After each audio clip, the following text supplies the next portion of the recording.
There was a great rancher, and he owned a mammoth big ranch way in the northern part of Colorado near the mountain section.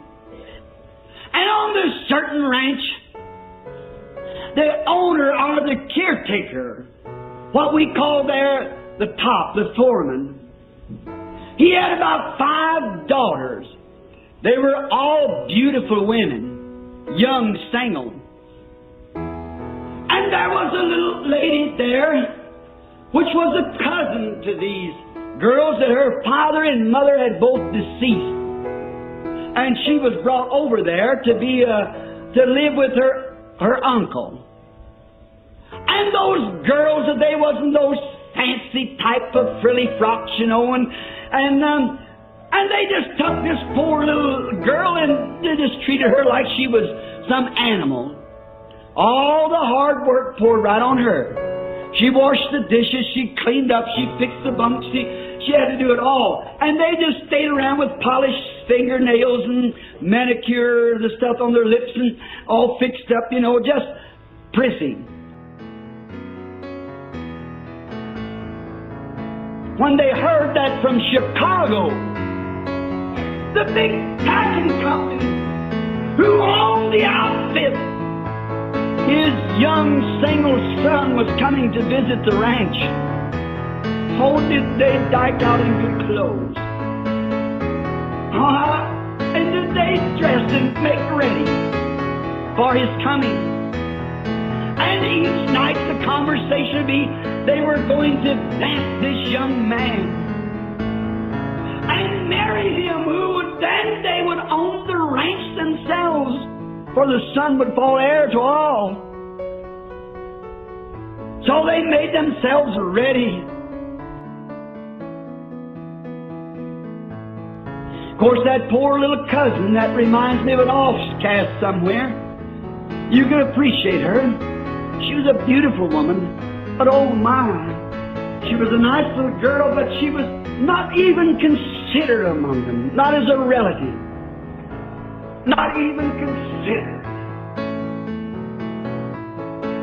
So the poor little fellow just went ahead working, and when the young man arrived, they didn't know it, but he come looking for a wife.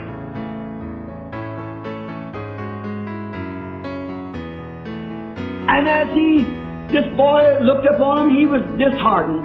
And that night they were having something on the order. In them days, it's been long ago, they called it Charleston, which is just like a rock and roll. And they were going to throw one of those big parties. Many of you people remember that old Charleston dance they did back when I was a kid, when I was out there. But this boy was sick of that stuff. He was hunting for a real girl. So he sipped out other party.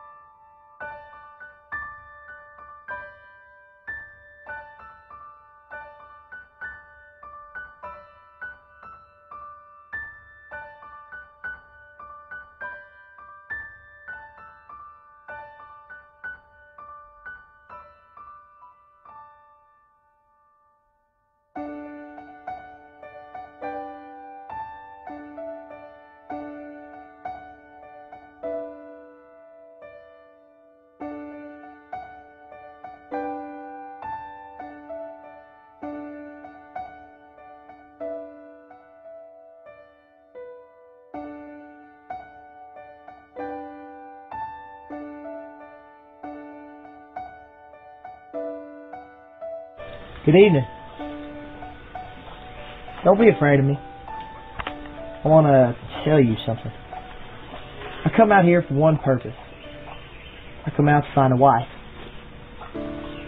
I've been watching you, and I've found that you are a virtuous woman. I am so sick and tired of that fancy going on in the city. I find a character in you that they don't have. I want a wife with character. you just meet that specification. Will you marry me?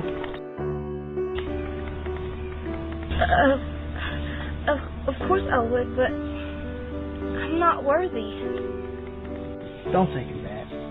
I'm not looking for clothes and things. Now, you make yourself ready. 1 year from this night, I'll be back to get you. Will you marry me?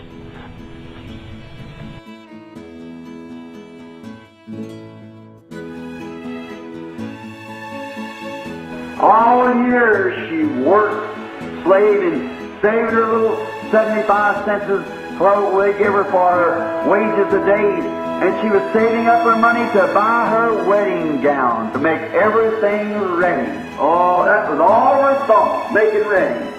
And she has made herself ready. She got her clothes, her wedding clothes, while her cousins laughed at her and made fun of her.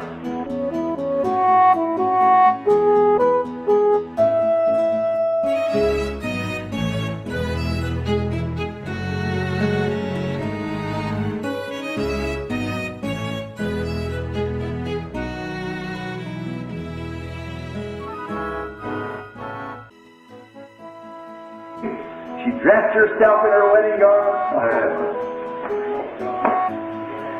got all ready, cleaned up, and her little cousins come around and bowed by her and said, "Well, you silly little thing. Why, you know he didn't mean that. He wouldn't speak to or marry a girl like you." But she made herself ready anyhow.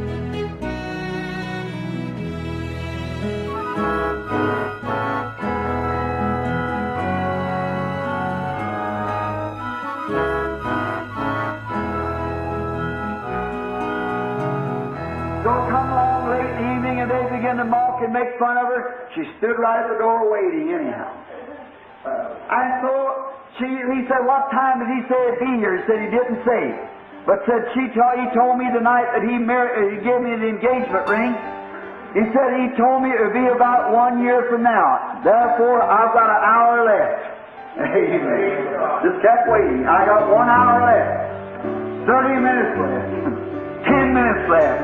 And they laughed and made fun of her, called her everything.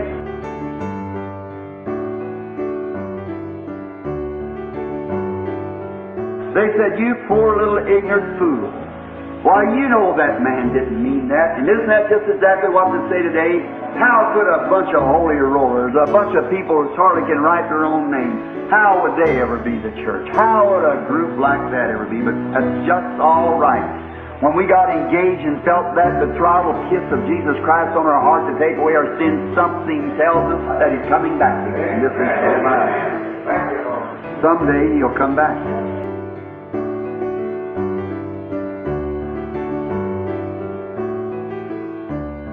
But finally, right at that crucial hour, they heard the sand turning under the wheels. The horses are coming.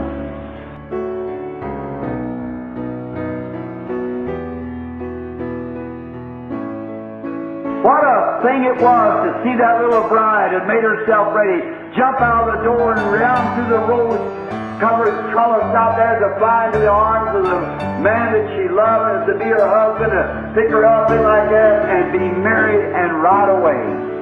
Some of these days, brother, those who are making fun and saying holy roller and Pentecostal and things like that, we're awaiting. We still got a little time. They say, "Oh, there's no difference what it ever was." Don't worry. We got a little time left. And at that moment that He promised, He'll be here. Some of these days He'll take a flight and go away. Just be ready. Keep the wedding garment on. Keep all cruel out of your heart. Everything. Listen now to the scripture, read here. "Let us be glad and rejoice and give honor to Him, for the marriage of the Lamb is come, and His wife has made herself ready." Get it? "And to her was granted that she should be arrayed in fine linen, clean and white, for the fine linen is the righteousness of saints." Praise be to God. "And He said unto me, Right blessed are they which are called to the marriage supper of the Lamb. And He said unto me, These are the true sayings of God." So there's going to be a meeting in the air one of these days. In a sweet, sweet by and by. Just stay ready. Keep yourself ready. Purge your heart from all evil thinking. Have faith in God, no matter how dark it looks and how many laughs and make fun and say you've made a mistake. Keep right on living holy and living for God. Just keep moving on. The hour will arrive.